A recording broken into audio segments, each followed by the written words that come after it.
Hello बच्चों, कैसे आप? एक्सीलेंट करें क्लासेस के ऑनलाइन प्लेटफॉर्म पर एक बार फिर से आप सभी का हार्दिक स्वागत है मेरे दोस्तों। अगर आपने अभी तक भी इस चैनल को सब्सक्राइब नहीं किया है तो प्लीज चैनल को सब्सक्राइब जरूर करें और पास में आए बेल आइकन बटन को जरूर दबाएं, जिससे कि हमारे वीडियो का नोटिफिकेशन आपको समय समय पर मिलता रहे। और हाँ, नवोदय विद्यालय सैनिक स्कूल राष्ट्रीय मिलिट्री स्कूल प्रवेश परीक्षा से जुड़े हुए महत्वपूर्ण अपडेट्स हैं जो आपको समय समय पर मिलते रहे। आज अपनी एक क्लास रहेगी मैथमेटिक्स की, नवोदय विद्यालय प्रवेश परीक्षा की तैयारी अपन कर रहे हैं और एग्जाम जो है अपना नजदीक है। बहुत ही जबरदस्त तरीके से जो है आज का चैप्टर मैं आपके लिए लेकर आया हूं, जिसका हर साल मेरे दोस्तों एग्जाम में प्रश्न पूछा जाता है। हर साल इस चैप्टर से प्रश्न पूछा जाता है और चैप्टर का नाम है डेटा एनालिसिस। कौन सा मेरे दोस्तों? डेटा एनालिसिस, मतलब कि आंकड़ों का विश्लेषण। ये चैप्टर आज अपना रहने वाला है। तो आज की इस क्लास को स्टार्ट करते हैं। सभी बच्चे तैयार हो जाइए और अगर ये क्लास आपको पसंद आए तो इस क्लास को आप अपने दोस्तों के साथ अधिक से अधिक संख्या में शेयर करें। वीडियो अच्छा लगता है तो वीडियो को लाइक जरूर करें। स्टार्ट करते हैं आज की इस क्लास को। देखिए, तो आज अपन पढ़ने वाले मैथमेटिक्स नवोदय सैनिक आरएमएस तीनों के लिए है। 2026 में जो बच्चे एग्जाम देंगे मैथमेटिक्स की क्लास अपन स्टार्ट करते हैं। देखिए, तो सबसे पहले अपन बात करते हैं चैप्टर रहेगा अपना डेटा एनालिसिस, मतलब कि आंकड़ों का विश्लेषण जो है चैप्टर मेरे दोस्तों रहने वाला है। डेटा एनालिसिस, आंकड़ों का विश्लेषण।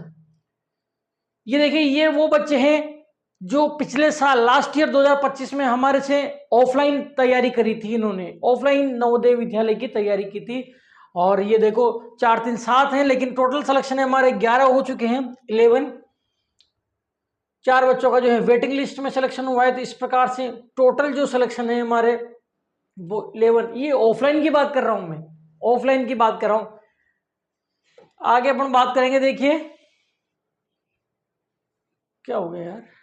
हाँ, ये देखिए ये हमारे सभी सेंटर से मिला के कुल इतने सारे बच्चे जो हैं नवोदय विद्यालय में चयनित हो चुके हैं। वो एक सेंटर के बच्चे थे, ये सभी सेंटर से चयनित नवोदय विद्यालय के बच्चे। ऑफलाइन सेंटर हमारे चलते हैं और यहाँ आप देख पाते हैं कि न्यू बैचेज जो है हमारे 1 सितंबर से फिर से स्टार्ट हो चुके हैं। आप चाहे तो हमारा ऑनलाइन कोर्स कर सकते हैं। नवोदय सैनिक आरएमएस की जबरदस्त तैयारी, दमदार तैयारी जो है दोस्तों आप कर सकते हैं। ठीक है, आगे अगर अपन बात करें तो आज से आप अपनी तैयारी स्टार्ट कीजिए, क्योंकि अब टाइम आपके पास बिल्कुल नहीं बचा है। हमारा प्रहार बैच है, शानदार बैच है नवोदय विद्यालय प्रवेश परीक्षा के लिए, और हमारा मार्गदर्शक जो है बैच है, तीनों की तैयारी कर सकते हैं अब नवोदय सैनिक आरएमएस। ठीक है, तो 16 वर्षों की अनुभवी फैकल्टी टीम है हमारे पास। ये देखिए आप, अगर आपको कोर्स को खरीदने में या अन्य किसी भी प्रकार की हेल्प चाहिए, हमारे से मदद चाहिए, तो इस नंबर पर आप कॉल या व्हाट्सएप कर सकते हैं और नवोदय विद्यालय से संबंधित संपूर्ण जानकारी जो है आप हमारे से ले सकते हैं। तो क्लास को स्टार्ट करेंगे आज की को। देखो, और आज का जो सुविचार रहेगा, मोटिवेशन कोड, वो इस प्रकार से रहने वाला है।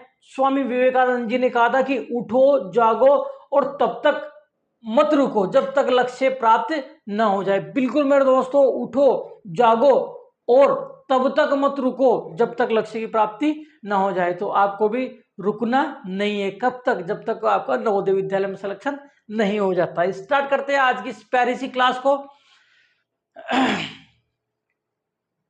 ये देखिए, डेटा एनालिसिस का ये चैप्टर अपना आज रहने वाला है। परिचय इसका अपन स्टार्ट करते हैं। देखिए, डेटा एनालिसिस का क्या हो गया, इसके चक्कर क्या पड़ रहा है यार बोर्ड के, डिजिटल बोर्ड के। वीडियो को थोड़ा सा रोकता हूं 1 मिनट के लिए। चलिए भाई, स्टार्ट करते हैं। थोड़ी सी टेक्निकल दिक्कत आ गई थी बोर्ड में, तो स्टार्ट करते हैं आज की क्लास को। डेटा एनालिसिस अपना चैप्टर रहने वाला है, आंकड़ों का विश्लेषण। तो देखिए भाई, इसको कहां से स्टार्ट करेंगे? सबसे पहले आपके पास परिचय। सबसे पहले चैप्टर में है आपके पास परिचय, मतलब कि इंट्रोडक्शन। दोनों ही लैंग्वेज को हम पढ़ाते हैं, बच्चा हिंदी मीडियम का हो या इंग्लिश मीडियम का, दोनों ही लैंग्वेज को साथ लेकर चलते हैं, Hindi medium and English medium. ठीक है, तो परिचय देखिए, हमारे जीवन में अनेक प्रकार की सूचनाएं आती हैं। हमारे जीवन में अनेक प्रकार की सूचनाएं आती है। कैसे आती है? विराट कोहली ने पिछले 10 मैचों में 815 रन बनाए। एक राजमार्ग पर 12 घंटे में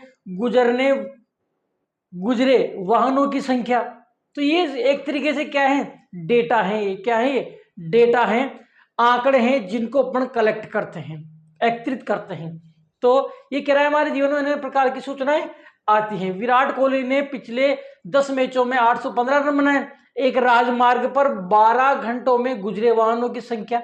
इस प्रकार एकत्रित की गई सूचनाओं को आंकड़े कहते हैं। क्या कहते हैं, इस प्रकार से एकत्रित की गई सूचनाओं को आंकड़े कहते हैं मेरे दोस्तों, आंकड़े कहते हैं। अतः आंकड़े संख्याओं के वे संग्रह हैं जो सूचनाएं देने के लिए एकत्रित किए जाते हैं। मैं बताऊं आपको कि डेफिनेशन आपके एग्जाम में नहीं आएगी, लेकिन समझना आपको आना चाहिए, समझ में आना चाहिए कि आंकड़े है क्या। ठीक है ना। तो आंकड़े क्या है, आंकड़े एक प्रकार से एकत्रित की गई, कलेक्ट की गई सूचनाएं हैं आंकड़े, है ना, या संज्ञाओं के वे संग्रह हैं जो सूचनाएं देने के लिए एकत्रित किए जाते हैं। इंग्लिश मीडियम मान ली देखो, in our daily life we receive various type of information. Daily life में वरियस टाइप की इंफॉर्मेशन अपन को प्राप्त होती है, रिसीव होती है। जैसे Virat Kohli scored 815 runs in the last 10 match. मतलब कि जो विराट कोहली है उसने लास्ट 10 मैच में जो है 815 रन स्कोर किए। ठीक है। सेकेंड नंबर देखिए आप, number of vehicles passing on A highway in 12 hours. मतलब कि 12 आवर्स में एक हाईवे से पासिंग मतलब गुजरने वाले वाहनों की संख्या। ये the information collected in this way is called data.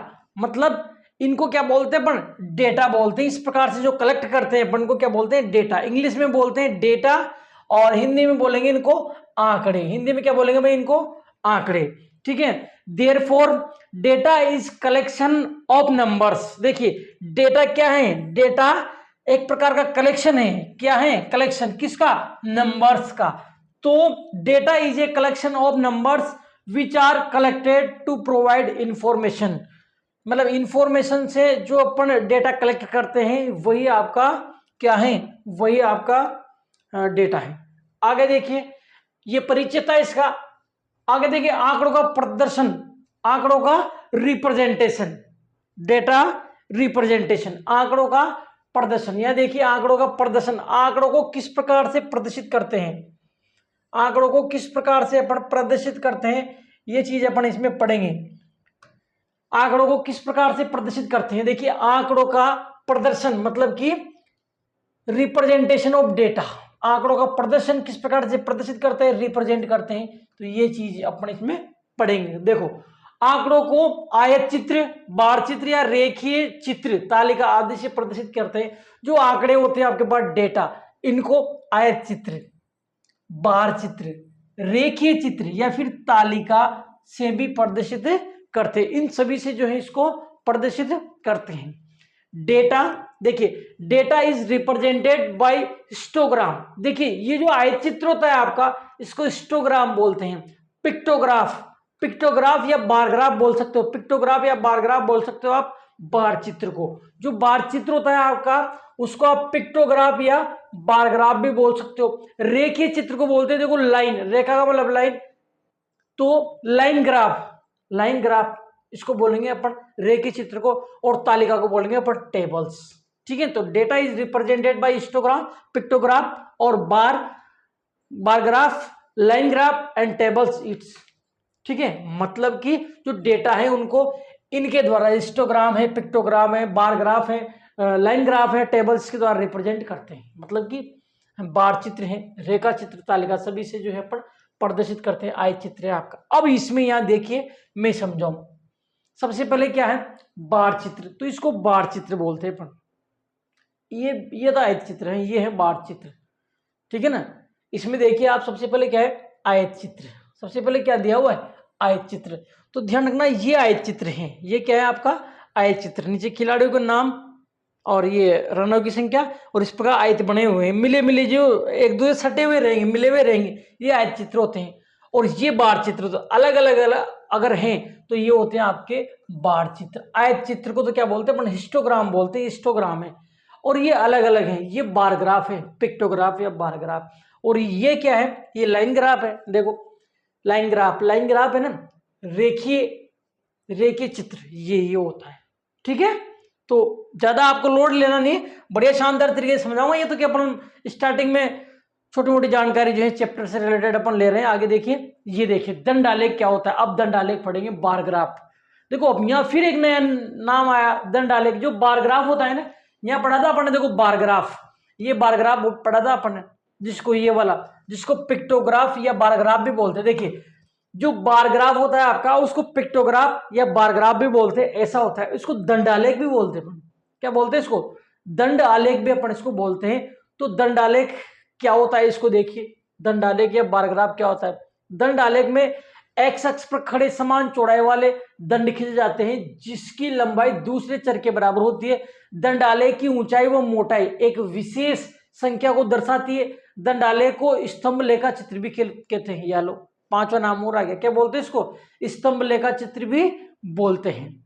तो ये इस प्रकार का जो होता है, ये आपका दंड आलेख है। क्या ये दंड आलेख बोल दो। इसको बार चित्र बोल सकते हैं आप, इसको दंड आलेख बोल सकते हैं, इसको लेखा चित्र भी आप बोल सकते हैं, और इसको पिक्टोग्राफ बोल दो, आप बार ग्राफ बोल दो, एक ही मतलब है।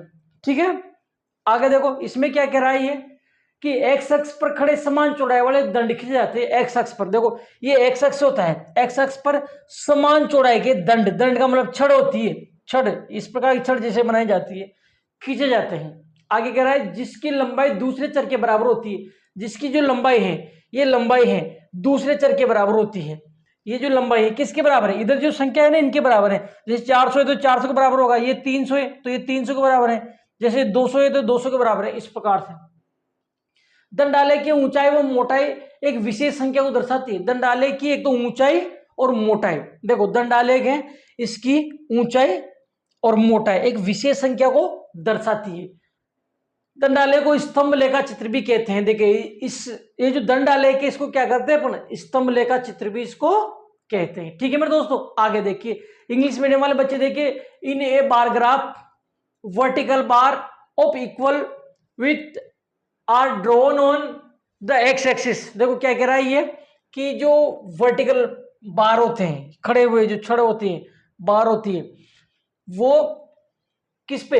एक्स अक्ष पे खींचे जाते हैं। And their length is equal to the second variable, जो उनकी लेंथ होती है वो सेकंड वेरिएबल के बराबर होती है, दूसरे चर के बराबर। The height and thickness of A bar graph represented a particular number. देखिए थिकनेस और उसकी हाइट, हाइट का मतलब ऊंचाई, और थिकनेस की मोटाई जो होती है वो रिप्रेजेंट ए नंबर, एक फिक्स निश्चित संख्या को, विशेष संख्या को रिप्रेजेंट करती है। Bar graph is also called, bar graph is also called pictograph. देखिए बार ग्राफ होता है, उसको अपन पिक्टोग्राफ भी कह सकते हैं, पिक्टोग्राफ भी कह सकते हैं। आगे देखिए, अब आ गया रेखिक आलेख। क्या आ गया भाई?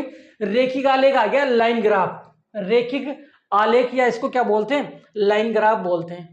अब देखो रेखिक आलेख या लाइन ग्राफ किसको बोलेंगे? रेखिक आलेख समय के अंतरालों के साथ आंकड़ों में परिवर्तन दर्शाता है। रेखिक आलेख जिसमें एक पूर्ण अखंडित रेखा हो, रेखिक आलेख कहलाता है। इस प्रकार का होता है रेखिक आलेख। ये रेखिक आलेख है। क्या है ये? आपका एक रेखिक आलेख है, देख लो इसको, इस प्रकार का रेखिक आलेख होता है। तो ये कह रहा है रेखिक आलेख समय के अंतरालों के साथ आंकड़ों में परिवर्तन दर्शाता है। आंकड़ों में जिस प्रकार से परिवर्तन होता है उनको दर्शाता है। रेखिक आलेख जिसमें एक पूर्ण अखंडित रेखा हो, रेखिक आलेख कहलाता है। पूर्ण अखंडित रेखा मतलब ये रेखा रेगुलर चलती है ये, ठीक है ना। आगे देखो, a linear graph shows the changes in data over interval of time. मतलब टाइम, जो टाइम है, data over interval of time मतलब ये जो इंटरवल है, इंटरवल ऑफ टाइम मतलब समय के अंतरालों के अनुसार दर्शाता है। ये देखो नहीं दे रखा ना, आंकड़ों के साथ अंतरालों के साथ आंकड़ों में परिवर्तन, समय के कुछ अंतरालों में आंकड़ों का परिवर्तन जो होता है उसी को क्या कहते हैं अपन? रेखिक आलेख कहते हैं, लाइन ग्राफ। तो a line graph is shows the changes in data मतलब आंकड़ों में परिवर्तन दर्शाता है ओवर इंटरवल ऑफ टाइम, समय के अंतरालों में। A line graph which consist of a continuous unbroken line मतलब इसमें अनब्रोकन लाइन होती है, is called a linear graph. ये इस प्रकार से इसको लाइनर ग्राफ बोलते हैं, लीनियर बोल दो, लाइनर ग्राफ बोल दो, एक ही बात है, ठीक है ना। अनब्रोकन लाइन चलती है इसमें। आगे देखिए आप, रेखिक आलेख हो गया। अब आयत चित्र की बात करेंगे, हिस्टोग्राम की। किसकी बात करेंगे? आयत चित्र या हिस्टोग्राम के इसमें अपन बात करते हैं। आयत चित्र कैसे होते हैं? आयत चित्र एक दूसरे से सटे हुए होते हैं, मिले हुए रहते हैं, ये आयत चित्र है। देखो एक दूसरे से पास पास रहते हैं। तो बात करेंगे किसकी? आयत चित्र की। ये आयत चित्र, आयत चित्र में सभी वर्ग अंतरालों को एक्स अक्ष पर तथा बारंबारता को वाई अक्ष पर रखा जाता है। आयत चित्र में सभी दंड आपस में सटे हुए रहते हैं, ठीक है। In histogram all class interval are represented on the x axis, मतलब कि सब इनको एक्स एक्स पर रखते हैं। किसको? Interval are represented on the x axis, किस? All class interval. आगे देखिए, एंड फ्रीक्वेंसीज मतलब कि बारंबारता ऑन द वाई एक्सिस, जो बारंबारता आपकी वाई एक्स पे होती है, एक्सिस वाई एक्स पे होती है। In a histogram all the bars are adjacent to each other, एक दूसरे के बराबर होते हैं ना। There are no gap between the bar, मतलब इसके अंदर कोई अंतराल नहीं होता, आपस में जुड़ी होती है। आयत चित्र सभी दंड आपस में जुड़े रहते हैं, मतलब सबके सब जो होते हैं ना, ये क्या होते हैं भाई? जुड़े रहते हैं। तो ये मैंने बताई दिया आपको, इस प्रकार से जुड़े रहते हैं। देखो इनके बीच में कोई गैप नहीं होता है, कोई गैप नहीं होता है। ये देखो देयर आर नो गैप, मतलब इसके अंदर कोई गैप नहीं होता। अब तालिका देखो, टेबल। अब इसमें देखो तालिका नहीं, इसमें टेबल नहीं दे रखी, इसमें टेबल नहीं दे रखी है ना। लेकिन मैं बता दूं तालिका क्या होती है। तालिका समझो आप, तालिका किस प्रकार से होती है।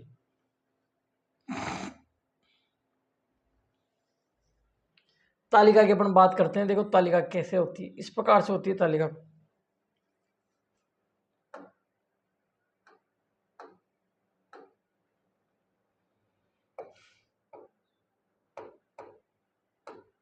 देखो आपने देखा होगा इस प्रकार से टेबल बनी रहती है ना। जैसे यहां दे देगा आपके पास आयु वर्षों में, इस प्रकार दे देता है ना, आयु वर्षों मतलब एज। और यहां दे देगा बालकों की संख्या, बालकों की संख्या इस प्रकार देता है। जैसे 10 वर्ष के 5 बालक हैं, 12 वर्ष के 3 बालक हैं, इस प्रकार से दे देता है वो अलग अलग। तो ये तालिका होती है, एक तरीके से टेबल है। तो जो टेबल के द्वारा जो आंकड़ों को प्रदर्शित करते हैं वो तालिका द्वारा प्रदर्शन कहलाता है, ठीक है भाई। देखिए तो तालिका की बात करते हैं अपन, किसकी बात करेंगे? तालिका की, मतलब टेबल की। तालिका में कुछ खड़ी रेखाएं तथा कुछ आड़ी रेखाएं होती है। देखो तालिका में बनाया था मैंने, इस प्रकार से कुछ तो आड़ी रेखाएं होती है और इस प्रकार से कुछ खड़ी होती है। ये टेबल ही तो होगी, खड़ी रेखाएं होती है। इन रेखाओं से बने खानों में संख्याएं लिखी होती है। इन संख्याओं का अध्ययन करके हम प्रश्नों को उत्तर देते हैं। सिंपल है। A table consist of some vertical and some horizontal line, some vertical line, ये वर्टिकल लाइन, और सम हॉरिजेंटल लाइन, ठीक है ना, lines. The cells formed by these lines contain number. क्या कह रहा है? The cells formed by these lines contain numbers. By studying these numbers we can answer quantities. इसको पढ़कर अपन क्या करते हैं? आंसर देते। तो ये तो थ्योरी थी, देखो ये इसकी चैप्टर की थ्योरी थी, कंप्लीट थ्योरी मैंने करा दी है। सबसे बढ़िया आपको समझ में जब अपन एक्सरसाइज करेंगे, इसके क्वेश्चन करेंगे, तब समझ में आएगा। तो अब अपन स्टार्ट करते हैं इसके क्वेश्चन। उदाहरण लेते हैं। देखो सबसे पहला उदाहरण आपके डिस्प्ले पे है, इससे आपको सबसे बढ़िया तरीके से, सबसे बेहतर तरीके से समझ में आएगा। इससे आपको सबसे बढ़िया और सबसे बेहतर तरीके से जो है आपको समझ में आएगा, ठीक है भाई। तो स्टार्ट करते हैं आज की क्लास को। क्लास तो पहले ही स्टार्ट कर दिया अपन ने, लेकिन अब अपन स्टार्ट करते हैं। क्या स्टार्ट करते हैं? एग्जाम्पल है। देखिए उदाहरण दे रखा है, पहला उदाहरण है आपका, दिया गया स्तंभ लेखा चित्र वर्ष 1998 से 2002 तक सरकार द्वारा खरीदे गए गेहूं की मात्रा दर्शाता है। इस स्तंभ लेखा चित्र को पढ़िए और ज्ञात कीजिए। क्या ज्ञात करना है? देखो क्या इसमें आपको ज्ञात करना है। ये उदाहरण है, दिया गया स्तंभ लेखा चित्र, इसमें इंग्लिश वाले में भी दे रखा होगा। दिया गया स्तंभ लेखा चित्र ये 1998 से 2002 तक सरकार द्वारा खरीदे गए गेहूं की मात्रा दर्शाता है। ये इस स्तंभ लेखा चित्र को पढ़िए और ज्ञात कीजिए। इधर वर्ष दे रखे हैं, इधर गेहूं दे रखे हैं। इंग्लिश मीडियम वाले देखिए, the given bar graph shows the quantity of wheat purchased by the government from the year 1998 to 2002, है ना, 2002 बोल दो आप। Read this bar graph and find out, मतलब इसको पढ़िए और फाइंड आउट कीजिए। क्या फाइंड आउट कीजिए? प्रश्नों के उत्तर इसमें देने हैं। तो देखो इसमें ये दे रखा है, ईयर दे रखे हैं, देखो 98, 99, 2020, 1, 2, ठीक है ना, इस प्रकार से। और इधर दे रखी है आपको वेट, गेहूं की मात्रा दे रखी है इन टन में दे रखी है 5, 10, 0, 5, 10, 15, 20, ठीक है। अब पहला अपन प्रश्न की ओर बढ़ते हैं। ये पहला प्रश्न है, ठीक है। पहला प्रश्न है, किस वर्ष में सरकार द्वारा सबसे अधिक गेहूं खरीदे गए? In which year did the government purchase the maximum amount of wheat, मतलब किस वर्ष में सरकार द्वारा सबसे अधिक गेहूं खरीदे गए? कौन से वर्ष में सरकार द्वारा सबसे अधिक गेहूं खरीदे? तो इसमें देखो सबसे ज्यादा गेहूं जो है इसमें खरीदे हैं 20 टन। ये टन है क्या है? ये टन में दिया हुआ है। तो सबसे ज्यादा, सबसे ऊपर ये जा रहा है देखो, तो सबसे अधिक यही तो होगा 20 टन। कितने होंगे? 20 टन। तो वो कह रहा है कौन से ईयर में खरीदे? तो ये 20 टन कौन से में खरीदे? देखो 2002 में। तो 2002 आएगा इसका आंसर। क्या आएगा? 2000 आएगा। क्या आएगा? 2000। किस वर्ष में सरकार द्वारा सबसे अधिक गेहूं खरीदे गए? तो सन 2000 में खरीदे गए, 2000, ठीक है। In which year did the government purchase the maximum amount of wheat, कौन से में खरीदे गए? तो इसका करेक्ट आंसर होगा वो 2000 में खरीदे गए। कौन से में खरीदे गए हुए? 2000 में। तो यहाँ जो आंसर आएगा आपका करेक्ट वो आएगा 2000। सन 2000 में, 2000 में सरकार द्वारा सबसे अधिक मात्रा में गेहूं खरीदे गए। आगे देखिए सेकंड नंबर, वर्ष 2002 में कितने टन गेहूं खरीदे? How many tons of wheat were purchased in year 2002? 2002 में कितने गेहूं खरीदे? तो देखो 2002 में कितने खरीदे? 2002 कहां है? ये रहे 2002। तो 2002 में कितने खरीदे? यहां देखो 15 टन खरीदे। कितना आ जाएगा आंसर? 15 टन। 2002 में कितने गेहूं खरीदे? 2002 में देखो यहां आप देख पाते हैं 15 टन गेहूं खरीदे, ठीक है, 15 टन आ जाएगा। तो इसका आंसर आएगा 2002 में कितने? तो 15 टन खरीदे। आगे देखो, किस वर्ष में सरकार द्वारा सबसे कम मात्रा में गेहूं खरीदे? सबसे कम मात्रा में सरकार द्वारा गेहूं कब खरीदे? किस वर्ष खरीदे? In which year did the government purchase the least amount of wheat? सबसे कम कब खरीदे? तो इसमें देखो आप सबसे कम, सबसे छोटा कौन सा? ये है। तो इसमें सबसे कम खरीदे 5 टन। कितने खरीदे? 5 टन। तो वो कह रहा है, क्या कह रहा है कि सरकार द्वारा कौन से ईयर में सबसे कम गेहूं खरीदे? तो 1999 में सबसे कम खरीदे। कितने खरीदे? 5 टन। तो 1999 आएगा, 1999। ये देखो किस वर्ष में सरकार द्वारा सबसे कम मात्रा में गेहूं खरीदे गए? तो 1999, 1999 में सबसे कम गेहूं खरीदे गई। अब ये चैप्टर आ जाता है अपना, चैप्टर अपना स्टार्ट हो जाता है। क्लास कितनी लंबी हुई? 23 मिनट की हुई। एकदम सवाल कर लेते हैं, देखो करते हैं 1-2 प्रश्न। तो ये कह रहा है किसी कक्षा के विद्यार्थियों, प्रश्न नंबर 1 है, चैप्टर स्टार्ट हो गया है। किसी कक्षा के विद्यार्थियों की रुचि दंड आरेख द्वारा दर्शाई गई है। दंड आरेख है बार ग्राफ, इसके द्वारा रुचि दर्शाई गई है। देखो 2013 में प्रश्न पूछा गया है, ध्यान रख लेना, ये 2013 में आया हुआ प्रश्न है। बताइए कि 30 से अधिक तथा 50 से कम विद्यार्थियों की रुचि है किसमें है? गाने में, खेलने में, चित्रकारिता में, नाचने में। ये प्रश्न है आपका। इंग्लिश मीडियम वाले देखो, the interest of student of a class are represented by the bar graph, मतलब ये जो बार ग्राफ है इसके द्वारा जो स्टूडेंट्स है उनका इंटरेस्ट है वो इसके द्वारा रिप्रेजेंट किया गया है। Tell that more than 30 and less than 50 student is interested, मतलब कि more than 30 and less than 50 student की जो रुचि है, इंटरेस्ट है, वो किसमें? In singing, in playing, in painting, in dancing, किसमें है? तो करते हैं इस प्रश्न को अपन, देखो इस प्रश्न को अपन करते हैं किस प्रकार से करेंगे। तो इसमें क्या क्या आपको दिया हुआ है? देखो यहां देखो आप, इसमें क्या दिया हुआ है, क्या गिवन है इसमें? तो आप देख पाते हैं इसमें कि इधर नीचे तो दे रखी है रुचि, इंटरेस्ट, खेलना, पढ़ना, गाना, चित्रकारी, नाचना। और इधर दे रखी है विद्यार्थियों की संख्या, नंबर ऑफ स्टूडेंट, 0, 10, 20, 30 इस प्रकार से, ठीक है ना। अब ये कह रहा है कि बताओ 30 से अधिक और 50 से कम विद्यार्थी की रुचि किसमें है। अब देखो 30 से तो अधिक होना चाहिए और 50 से कम होना चाहिए। 30 से तो अधिक होना चाहिए, 50 से कम। अब इसमें ऐसी संख्या देखो जो 30 से कम है, 50 से 30 से अधिक है, 50 से कम है, तो वो 40 है। कौन है मेरे दोस्तों? 40। 30 से अधिक होना चाहिए, 30 से अधिक है 40, और 50 से कम होना चाहिए, 50 से कम भी है। तो ऐसी संख्या जो 30 से अधिक है और 50 से कम है वो कौन सी होगी? वो 40 होगी। तो बताओ 40 विद्यार्थियों की रुचि किसमें है? तो 40 विद्यार्थियों की रुचि किसमें है? देखो गाने में। तो गाना आपका करेक्ट आंसर हो जाएगा, सिंगिंग। क्या हो जाएगा मेरे दोस्तों? सिंगिंग जो है आपका बिल्कुल करेक्ट आंसर हो जाता है। 30 से अधिक, 50 से कम। 30 से अधिक, 50 से कम कौन होगा? 40 होगा। तो 40 विद्यार्थियों की रुचि, देखो इससे देख पाते हैं आप, इससे आप देख पाते हैं 40 विद्यार्थी की रुचि कहां आ रही है? इस पे आ रही है। ये कहां आ रहा है? गाने पे। तो गाना आपका करेक्ट आंसर हो जाएगा, ठीक है। तो ऑप्शन ए आपका करेक्ट आंसर हो जाएगा, गाने में, मतलब कि सिंगिंग जो है आपका करेक्ट आंसर हो जाता है। 2013 में पूछा था प्रश्न। अगला प्रश्न देखिए, सेकेंड नंबर प्रश्न देखिए, दिया गया दंड चार्ट जो एक विद्यालय के विद्यार्थियों द्वारा प्रयोग किए गए परिवहन के प्रकार को दर्शाता है। क्या दर्शाता है? परिवहन के प्रकार को दर्शाता है।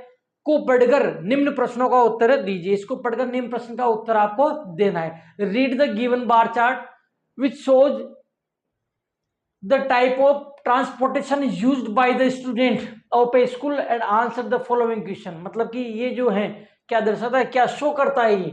ये ट्रांसपोर्टेशन यूज्ड बाय स्टूडेंट, मतलब स्टूडेंट के द्वारा जो ट्रांसपोर्टेशन यूज किया है वो दर्शाता है, ठीक है ना। बस, कार, बाइसिकल, पैदल, ऑन फुट मतलब पैदल जाते हैं। तो टाइप ऑफ ट्रांसपोर्टेशन है। इधर है आपके नंबर ऑफ स्टूडेंट, विद्यार्थियों की संख्या दे रखी। Transportation is used the least by the student, मतलब कि लीस्ट सबसे कम, लीस्ट का मतलब सबसे कम कौन सा ट्रांसपोर्टेशन यूज किया जाता है? बस, foot, on foot, bicycle, car, कौन सा प्रयोग किया जाता है? तो देखिए हिंदी मीडियम वाले बच्चों के लिए विद्यार्थियों द्वारा सबसे कम प्रयोग किया जाने वाला परिवहन का प्रकार कौन सा है? विद्यार्थियों द्वारा सबसे कम प्रयोग किए जाने वाला परिवहन का प्रकार कौन सा है? अब इसको देखो, प्रश्न को अपन पढ़ते हैं। देखो इसको पढ़ते हैं। नीचे आपको परिवहन का प्रकार दे रखा है। क्या दे रखा है? नीचे आपको परिवहन का प्रकार दिया हुआ है। परिवहन का प्रकार है भाई, जैसे कुछ बच्चे बस से जाते हैं, कुछ कार से जाते हैं, कुछ बाइसिकल जाते हैं, कुछ पैदल जाते हैं। ये आपको दिया हुआ है, ठीक है भाई। और इधर आपको विद्यार्थियों की संख्या दे रखी है, नंबर ऑफ स्टूडेंट 100, 200, 300 इस प्रकार से। अब ये कह रहा है कि विद्यार्थियों द्वारा सबसे कम प्रयोग किए जाने वाला परिवहन का प्रकार कौन सा है? तो देखो सबसे कम मतलब सबसे छोटा यही तो है सबसे कम। तो सबसे छोटा ये होगा। तो सबसे छोटा कौन है? कार। तो कार ऐसा परिवहन का प्रकार है जो विद्यार्थियों द्वारा सबसे कम प्रयोग किया जाता है। विद्यार्थियों द्वारा सबसे कम प्रयोग किया जाता है। विद्यार्थियों द्वारा सबसे जो कम प्रयोग किया जाता है वो कौन सा है?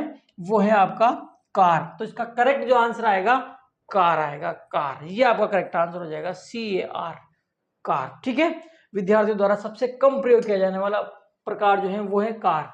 ये देखिए कार, डी ऑप्शन इसका करेक्ट आंसर हो जाएगा, ठीक है भाई।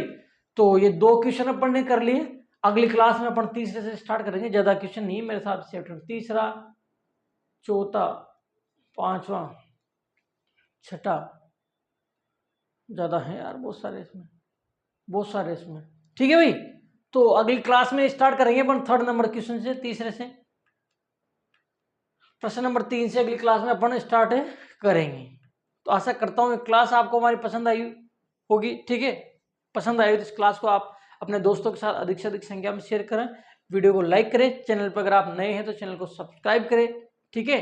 मिलते हैं अगली क्लास में, तब तक के लिए आप स्वस्थ रहिए, मस्त रहिए, जबरदस्त रहिए।